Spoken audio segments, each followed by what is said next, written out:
Our Martin's questions of the day. Martin's is home to a wide selection of hand-picked barrel select bourbons, whiskeys, and more. Martin's, so much more than just wine. Check out their locations uptown and in Metairie. All right. First question from Who Dat Forever.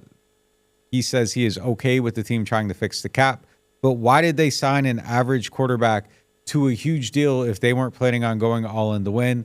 If you have a mid-tier QB, he says, you have to be great at all other areas of the game. You can't penny pinch and bargain hunt.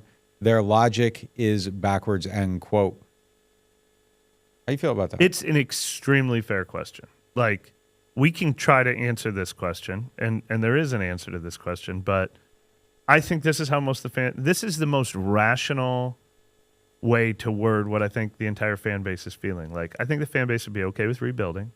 I think the fan base would be okay with all in. But paying a lot of money for Derek Carr and then not really supporting him, and it's a tough place to live. I think part of the reason they signed Derek Carr to this big contract is their hopes were much higher last year. Yep. The NFL or the NFC as a whole, the NFC South for sure, was just there for the taking. I mean, they woefully underachieved last year. They should have been in the second round of the playoffs last year, just like the Buccaneers were. And then it would have been even more worth it. 2 9-win teams won playoff games. Yeah, three 9-win teams won playoff games. So they absolutely should have done more with him last year. I don't know if they would have signed him this offseason. But last offseason there was even more on the table for them and in front of them. And I think this year they're hedging their bets a little bit. I think they can still win with him, but I don't think they're going all in to win with him now. Yeah, I mean, look, I think I said a couple times, like, it's hard to see the direction of the team a few times. So I've worked on, this thought a few times. It's entered my mind. I've tried to figure it out a few times.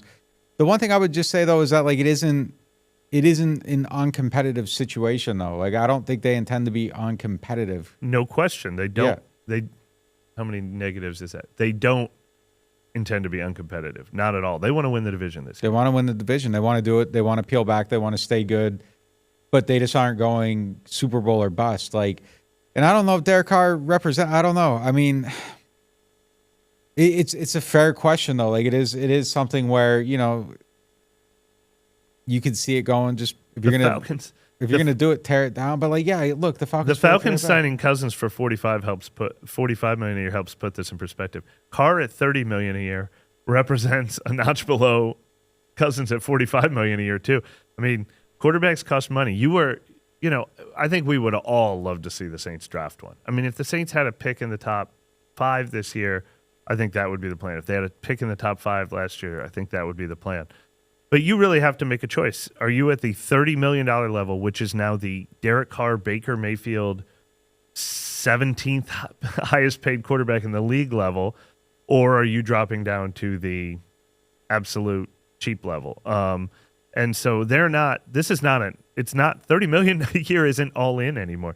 The other interesting thing about Derek Carr, Mickey Loomis said this to us midway through last season. Even though he's in his young 30s, 33, I want to say. Right now I don't have it right in front of me.